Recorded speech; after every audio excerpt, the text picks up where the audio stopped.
Hello, and in this video we're going to be looking at a watch that I bought about a week ago.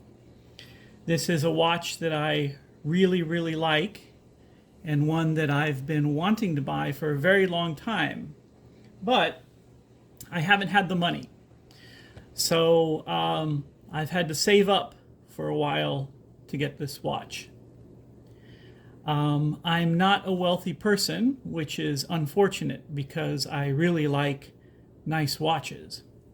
And it would really help if I was wealthy, but I'm not. So I saved my money, and after a couple of years, I had enough to get this watch.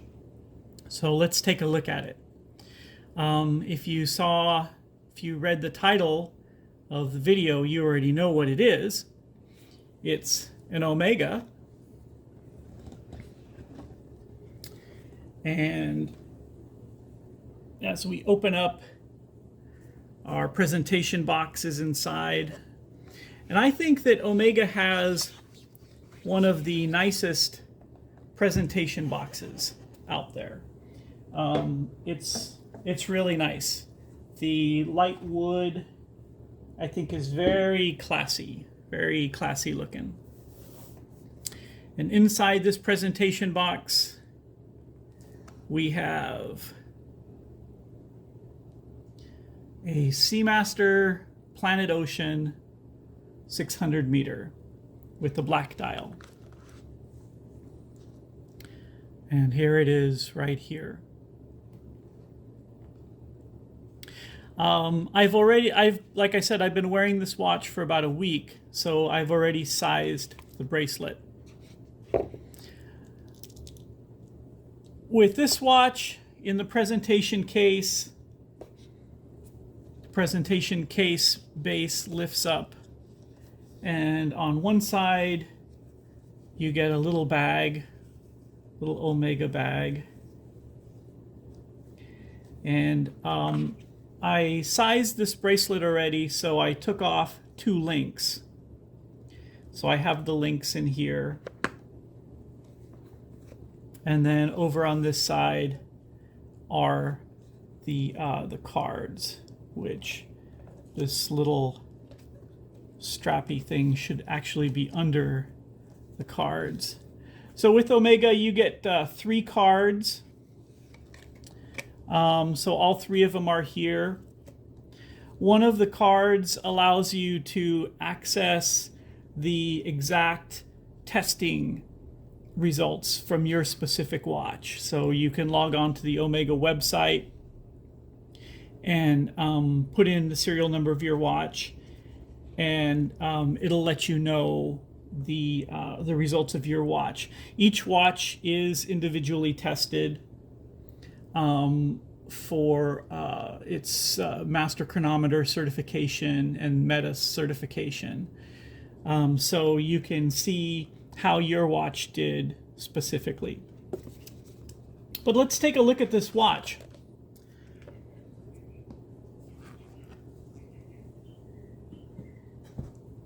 So this is the Planet Ocean 600 meter.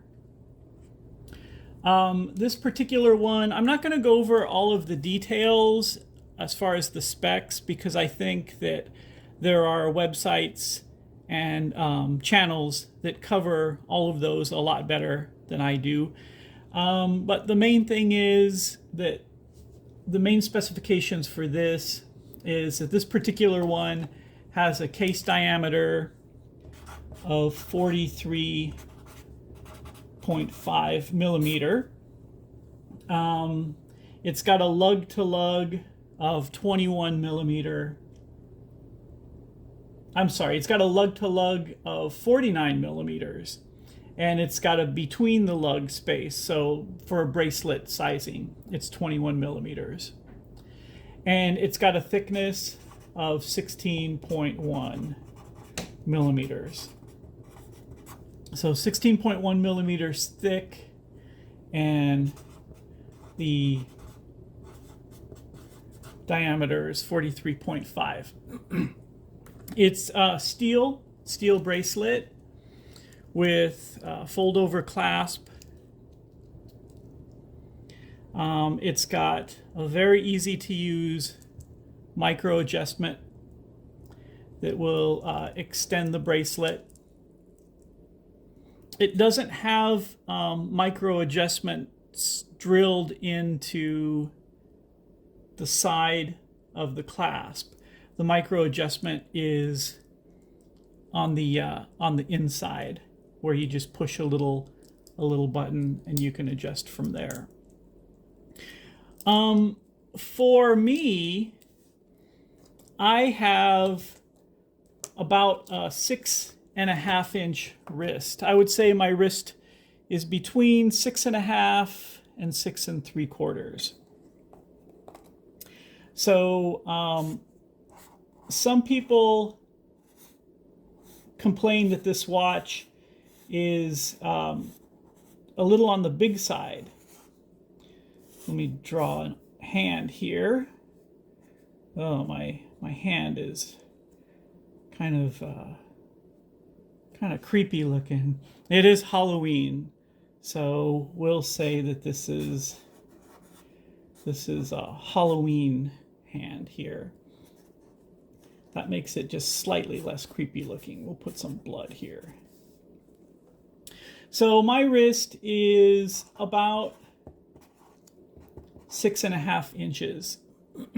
And I find that the watch fits fine. I have no problem at all with the size of this watch. I like big watches.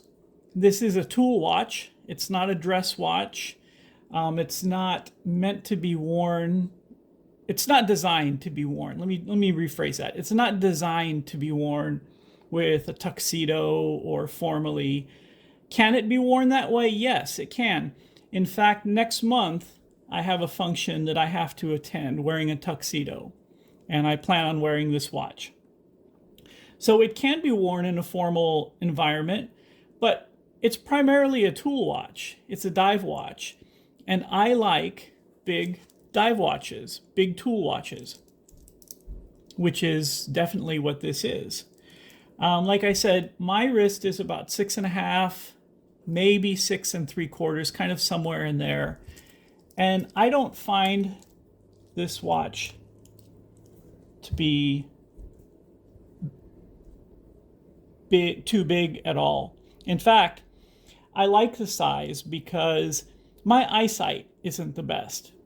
And I like to look at my watch and see what time it is. I can very easily see the time with this watch. It's very easy to see. It's very legible, very easy to read. Some people say it is a little heavy. The weight is about 214 grams. I'll throw that into. It's about 214 grams as far as weight. But it's not, I wouldn't say it's really that cumbersome. Once I put it on, after a couple minutes, I don't even really feel the weight anymore. They do make a smaller version of this watch for people who are kind of more concerned about the size. But I don't find the size to be an issue at all. It is anti-magnetic to up to 15,000 Gauss. It's got dual barrels. It's a silicon balance hairspring. Now, it does have a sapphire case back, so a display case back, and the rotor and the bridges are rhodium plated.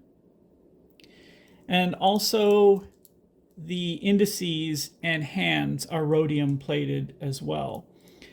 The actual face is ceramic, and you may not be able to see it very clearly because of my smudgy fingerprints, but it's a really, really deep, lustrous ceramic. It reminds me, I imagine it's the same kind of ceramic that face that they use on the Aquaterra. It's just got a really nice lustrous look. It's pretty much just black and rhodium, but there are little hints of orange where it says Seamaster and the tip of the second hand. And I think that that little splash of color is pretty nice. With this bracelet, it's a standard bracelet. And with my wrist size of about 6.5 inches, I ended up taking off 2 of the bracelet links. So I took off 1 from each side. So 2 bracelet links removed, and it got me to a perfect fit for me, how I like to wear my watch. Now, like I said, I don't want to go too much into the specs of the watch because other videos do that a lot better. But one of the things that a lot of people, that's very polarizing about this watch, is the helium escape valve up here. I'm indifferent about it. I don't care. I kind of like it in a way because it gives this watch a silhouette that's different from other watches. You can look at Seamaster, Planet Ocean, from across the room, and you know it's not a Rolex, it's not a Grand Seiko.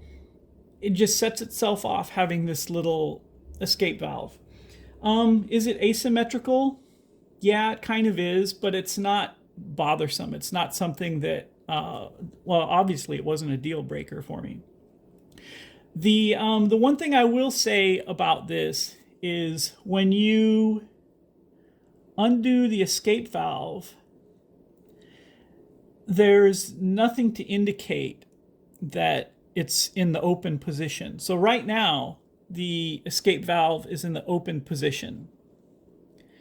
And you really can't, it doesn't look any different than when it's in the closed position. So if you're going to go swimming or go anywhere where there's water, make sure to double check that this is all the way in the closed position. So like I said, this watch is rated for 600-meter water resistance. That's deeper than pretty much anybody's going to go with this watch. But if you are going to use it to anywhere near the water, just make sure that that helium escape valve is tightened all the way down, because it is an ingress point for water if it's not. But the helium escape valve, it doesn't stick out too much. It's pretty unobtrusive. You don't even notice it when it's being worn. The bezel, when you look at the bezel, it's interesting because it looks like it's a stainless steel bezel, but it's not. It's actually a ceramic bezel. And all of the numbers and markers are put in with liquimetal, which gives it a really, really interesting look. When you look at it under a magnifying lens, you can see where it is. You do have the raised black areas where you have the ceramic, and then you can see where the metal has been poured in, kind of. But it's a very unique look, I think. And it has a pretty nice sound. Very smooth action. And it's got no back play. When you move the bezel, it's solid. It's locked in there. So real good bezel action. No back play, no slop at all in the bezel. Very solid. One thing about this watch that is kind of odd, and it took me a little while to get used to. It took me a few days to get used to. When you wind it, it doesn't make any noise. There's no noise when winding this watch. So when you unscrew the crown, I'm going to wind this watch manually and just hear what it sounds like.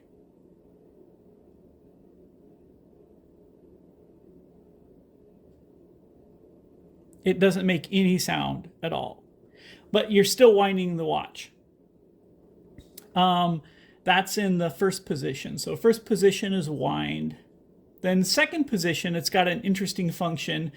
It's got the jumping hour hands.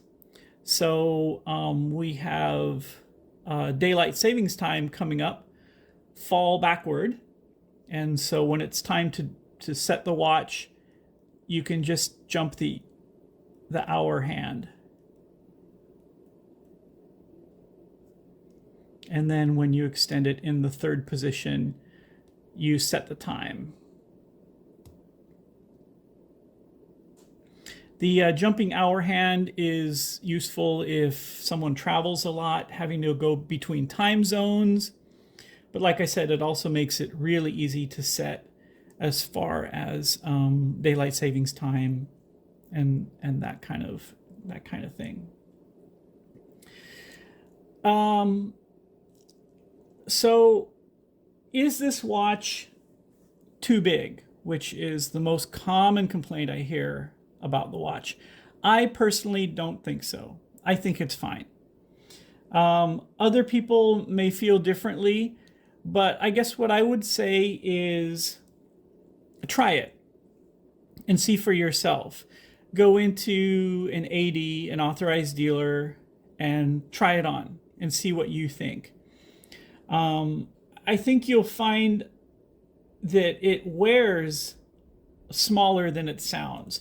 So 43.5 sounds huge, and it is huge, but it doesn't wear that big. And like I said, for me, for my wrist size at 6.5 inches, I think it's fine. So it does take up a lot of real estate on the wrist, but that's not a deal breaker for me.